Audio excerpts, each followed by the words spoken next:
चटकदार बाय मोहिनीमध्ये आपले सर्वांचे स्वागत आहे। आज आपण चटपटीत चटकदार चविष्ट बीटाचे कटलेट बनवलेले आहेत।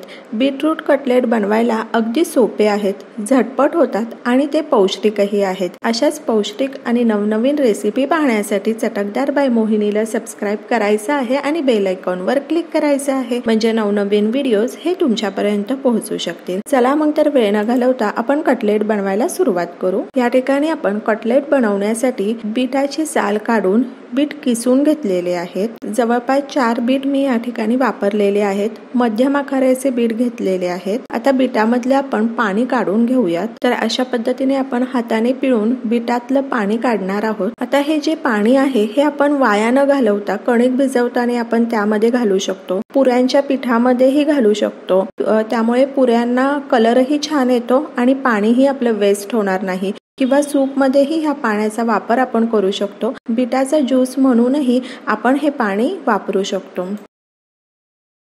आता एक कांदा बारीक कापून घेतलेला आहे तो घालूयात आणि काही बटाटे आपण घेतलेले आहेत।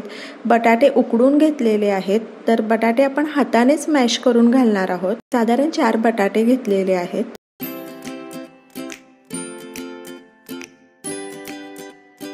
जवळपास आपण पाववाटी बेसन घेतलेला आहे ते घालूयात आणि आलं, लसूण आणि मिरचीचा ठेचा घालायचा आहे।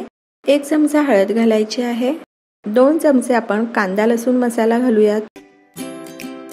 2 चमचे धना पावडर घालायचे आहे। 1 चमचा मिरची पावडर घालूयात आणि 1 चमचा आपण काळी मिरीची पावडर घातलेली आहे। टिक्कीला छान चटपटीत असा फ्लेवर येण्यासाठी आपण 1 चमचा चाट मसाला घातलेला आहे। चवीनुसार मीठ घालूयात। चाट मसाल्याऐवजी तुम्ही आमचूर पावडरही घालू शकता। ह्या ठिकाणी जवळपास मी 1.5 वाटी ब्रेड क्रम्स वापरलेले आहेत।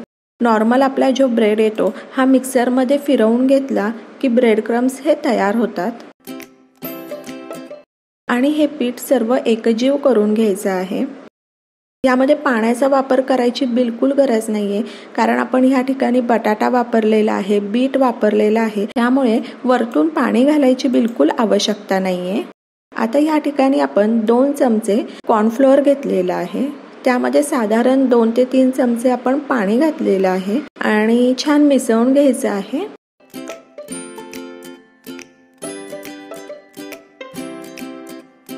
आणि ह्या ठिकाणी मी ब्रेड क्रम्स घेतलेले आहेत। कॉर्नफ्लोअरचं पाणी आहे। कटलेट करता पीठ हे तयार आहे। अगदी छोटासा गोळा घ्यायचा आहे, तो हाताने प्रेस करून छान त्याला टिक्कीचा आकार द्यायचा आहे। तर अशा पद्धतीने आपण सर्व टिक्की तयार करून घेऊयात।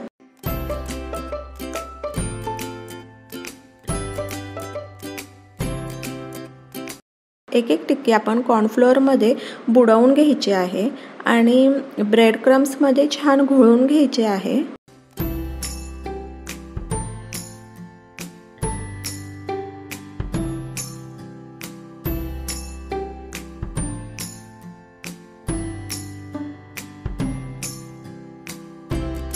आणि ह्या ठिकाणी आपण तेल गरम केलेलं आहे, त्यामध्ये कटलेट सोडायचं आहे।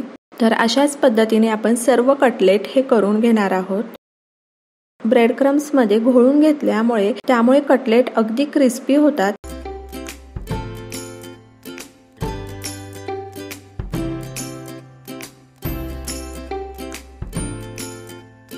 या ठिकाणी आपलं तेल गरम झालेलं आहे, त्यामुळे मध्यम आचेवर आपण सर्व कटलेट छान फ्राय करून घेणार आहोत। या ठिकाणी आपण घाई करायची नाहीये।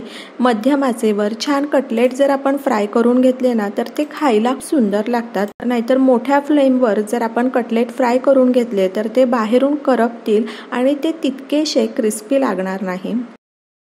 आपल्याला कटलेट हे छान क्रिस्पी करून घ्यायचे आहेत, त्यामुळे आपण सर्व कटलेट हे मध्यम आचेवर छान खरपूस असे तळून घेणार आहोत। तुम्ही कटलेट डायरेक्ट डीप फ्रायही करू शकता। सर्व साइडने आपण कटलेट छान तळून घेणार आहोत।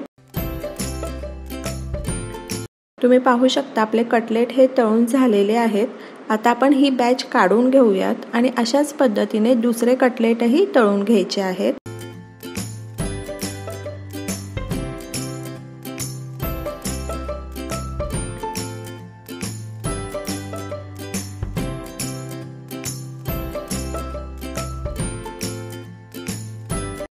हे बीटाचे कटलेट बनवायला अगदी सोपे आहेत, पण खायला तितकेच चविष्ट लागतात आणि झटपटही होतात।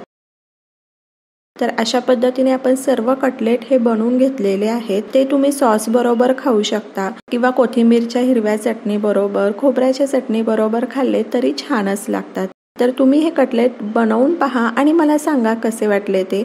अशाच नवनवीन पौष्टिक रेसिपी, चटकदार रेसिपी, पारंपरिक रेसिपी पाहण्यासाठी चटकदार बाय मोहिनीला सबस्क्राईब करायचं आहे आणि बेल आयकॉनवर क्लिक करायचं आहे, म्हणजे नवनवीन व्हिडिओज हे तुमच्यापर्यंत पोहोचू शकतील। आणि वेळात वेळ काढून तुम्ही माझी ही रेसिपी पाहिली तर त्यासाठी तुमचे खूप खूप धन्यवाद। पुन्हा भेटूया अशाच एका नवीन रेसिपी बरोबर।